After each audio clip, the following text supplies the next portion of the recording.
Hello, Namaste everyone. My name is Suraj.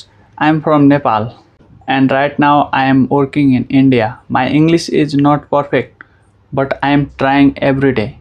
I know many people feel shy to speak English. They think my English is weak. People will laugh, but listen. If you never try, you will never learn. I am also like you. I don't know big English word. Sometimes I make mistake, but still I speak. Because mistakes are not failure, mistakes are learning. From today, I want to start a journey. Not alone, I want to learn. Start with you. Let's practice English together. Every day, little by little. You don't need to be a perfect. Just start speaking. Even one sentence a day is enough. But speak with confidence.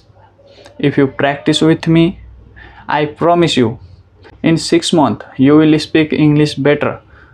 You will feel more confident and you will not be afraid anymore. So don't wait.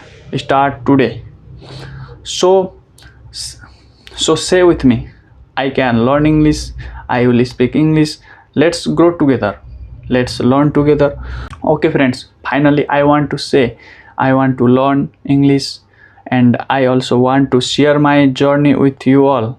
I don't have a mobile with a good camera, but that's okay. I hope you will support my hard work more than the camera quality. Thank you.